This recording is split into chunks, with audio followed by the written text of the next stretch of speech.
Belakangan bahkan muncul kabar Taufik menggandeng perempuan lain. Padahal pada saat bersamaan Taufik masih menjalin cinta dengan Deswita Maharani.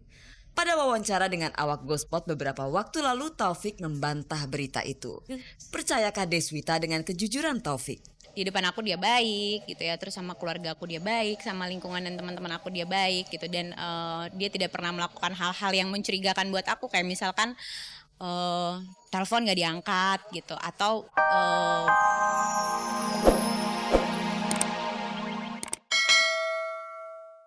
Halo pemirsa, selamat pagi dan apa kabar? Senang sekali saya Nadia Mulya bisa kembali menemani Anda di GoSpot. Gosip terdepan seputar orang ternama.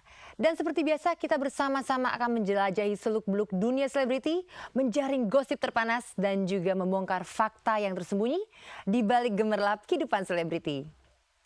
Nah pemirsa, bersama GoSpot Anda tidak perlu was-was ketinggalan berita.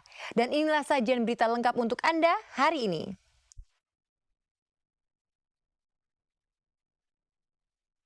Sajian Gospot hari ini diisi dengan perseteruan, perselingkuhan, dan kesalahpahaman. Kontroversi sampul muka Laskar Cinta milik Dewa masih berlanjut. Apa komentar Dhani tentang dua ultimatum yang dinyatakan Habib Rizik berhubungan dengan sampul muka album Dewa? Dan Anda mau tahu siapa perempuan yang kabarnya telah mengganggu hubungan cinta Deswita dan Taufik Hidayat? Lantas benarkah Eko melanggar izin membangun rumah? Apakah di saat Maulid Nabi ini hanya ada perselisihan yang terjadi? Kalau mau tahu, saksikan semuanya di Gospot.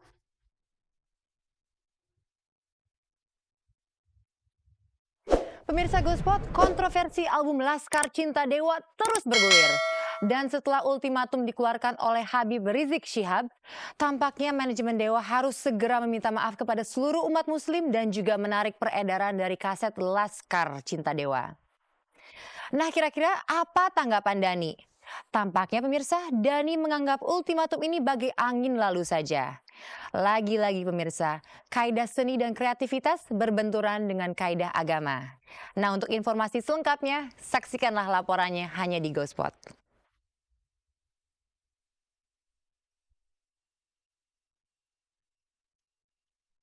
Dhani Dewa rupanya gentar juga dengan kata-kata keras yang dikeluarkan Habib Rizik Syihab soal logo dalam sampul album Laskar Cinta. Semalam Dhani mendatangi Gus Dur untuk meminta dukungan secara moral. Dhani menyerahkan selembar surat kepada Gus Dur yang berisi kronologi dari peristiwa yang menurut Habib Rizik Syihab sebagai penginjak-injakan logo bertuliskan Allah itu. Surat itu akan saya kirimkan kepada Habib Rizik, ya, dan pihak-pihak yang dianggap perlu untuk menyelesaikan masalah ini tidak dipersoalkan lebih jauh. Gus Dur kan ibaratnya tokoh Islam yang paling saya kenal. Tidak mungkin saya tidak datang ke Gus Dur. Apalagi ini masalah besar. Jadi tidak mungkin saya tidak datang ke Gus Dur. Karena ini masalah yang menurut saya sangat besar karena menyangkut umat Islam. Menurut Gus Dur, apakah tindakan Dhani telah meresahkan umat Islam? Ada yang bilang meresahkan, saya nggak resah, nggak apa. Jutaan orang di belakang saya nggak ada yang resah. Al-Quran yang saya baca adalah Al-Qurannya tafsir Misbah dari Quraisy Shihab. Jadi otomatis ya seperti yang saya bilang sebelumnya, apapun kata Quraisy Shihab akan saya laksanakan. Di pihak lain, tak hanya Habib Rizik Syihab, Bantuan Hukum Front DPP FPI juga mendesak Dhani untuk meminta maaf kepada umat muslim. Pada intinya Dhani dianggap telah melakukan penistaan terhadap agama Islam. Sebuah tindakan yang bisa dikategorikan sebagai tindakan pidana. Kenapa kita katakan ada tindak pidana di sini? Karena dalam undang-undang kita, negara kita sudah mengatur itu, pasal 156 KUHP, dijelaskan di sana bahwa barang siapa dengan sengaja di muka umum melakukan penistaan terhadap suatu agama tertentu. Nah, persoalannya penggunaan logo Allah ini tidak digunakan sebagaimana mestinya. Artinya bahwa musik ini adalah bukan musik bernuansa Islam dan juga tidak ada kesan Islam dalam musik ini. Kita melihatnya begitu. Ditambah lagi bahwa ada kejadian logo ini digunakan di sembarang tempat. Memuncaknya terakhir logo ini dijadikan alas panggung untuk di suatu pertunjukan dan diinjak-injak. Sudah terjadi berita bohong atau fitnah, ya, bisa saya bilang fitnah, berita bohong dan fitnah, dan ini dilakukan karena ketidaksengajaan Dewa ini dianggap atau kejadian yang sama murni benar-benar sebuah kecelakaan, insiden yang sama sekali tidak direncanakan, ya. Ini dianggap sesuatu yang disengaja.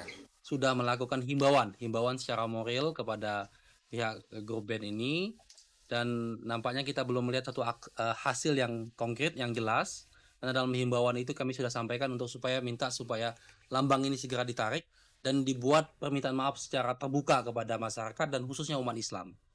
Nah, oleh karena sampai saat ini kami belum mendapatkan itu, sehingga kami melayangkan somasi. Kalau itu tidak dilakukan, jelas kami akan segera melakukan langkah hukum. Dalam waktu 3 kali 24 jam kita akan membuat laporan ke polisi dengan rumusan pasal 156 KUHP tersebut. Somasi udah diterima ya. Kita meminta maaf bukan karena ditekan oleh FPI atau siapapun, dan itu kesadaran dari saudara Ahmad Dhani dari kemarin. Kalau Anda amati media sudah dilakukan bahwa itu adalah Republika itu sudah jelas dalam satu artikel bahkan. Tudingan Habib Rizik dan kawan-kawan yang menuduh Dhani menista agama dianggap Dhani sebagai pembunuhan karakter. Ya, saya bukan merasa terjebak, Mas, merasa difitnah dan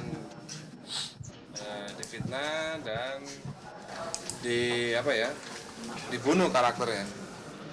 Karena selama ini sebenarnya saya adalah penulis lirik yang cukup religius sebenarnya. Malah mungkin Bapak Rizik gak pernah bikin lirik yang religius, saya lebih sering lirik saya yang religius didengar orang. Adakah keinginan dari Dhani untuk bertemu dengan Habib Rizik setidaknya untuk meredam suasana? Sama sekali tidak, ya tidak perlu. Saya sudah punya Habib yang saya hormati. Kalau misalnya gara-gara peristiwa ini Dewa kehilangan kontrak iklan tahun berikutnya, ya, karena kita akan kontrak lagi dengan beberapa iklan dan nggak jadi, itu yang menjadi namanya kerugian imaterial, kan? Kerugian material. Kerugian material itu yang akan kita bahas nantinya. Gitu. Kita sedang memikirkan. Kita sedang berdiskusi pasal-pasal mana yang kita kira-kira bisa menjerat Pak Rizik.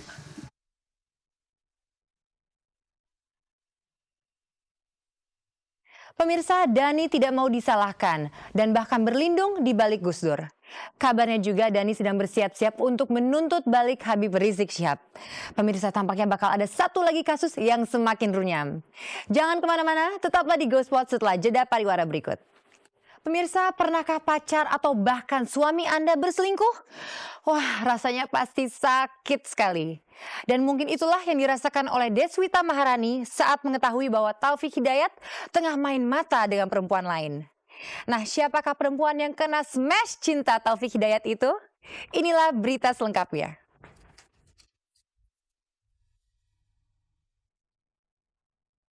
Taufik Hidayat sebagai pemain bulu tangkis jumping smash-nya ditakuti lawan. Sementara kehidupan Taufik di luar lapangan juga tak kalah menggelegar dibandingkan dengan smash mautnya. Sebagai pribadi, Taufik dikenal punya temperamen tinggi dan suka meledak-ledak. Sementara sebagai pria muda, Taufik dikenal suka gonta-ganti pacar. Kesan playboy memang seakan tak bisa lepas dari sosok Taufik Hidayat. Belakangan bahkan muncul kabar Taufik menggandeng perempuan lain, padahal pada saat bersamaan Taufik masih menjalin cinta dengan Deswita Maharani. Pada wawancara dengan awak GoSpot beberapa waktu lalu, Taufik membantah berita itu. Percayakah Deswita dengan kejujuran Taufik? Di depan aku dia baik gitu ya, terus sama keluarga aku dia baik, sama lingkungan dan teman-teman aku dia baik gitu, dan dia tidak pernah melakukan hal-hal yang mencurigakan buat aku, kayak misalkan telepon gak diangkat gitu, atau seharian gak ada kabar gitu, nggak mungkin gitu. Dia pasti kemanapun dia kabarin gitu. Bagaimana dengan perilaku Taufik di belakang Deswita? Banyak orang terlihat jinak di depan mata namun di belakang liar. Kesetiaan justru teruji ketika tak ada mata yang melihat perbuatan kita. Kamu punya mata nggak di belakang? nggak punya kan gitu. Jadi kalau gue punya mata di belakang mungkin gue bisa menilai gitu, tapi gue nggak punya mata di belakang gitu. Jadi apapun yang sekarang gini deh, setiap punya hubungan, setiap kalian berhubungan gitu ya, cobalah untuk melihat pasangan kita sebagai orang yang punya satu kekurangan.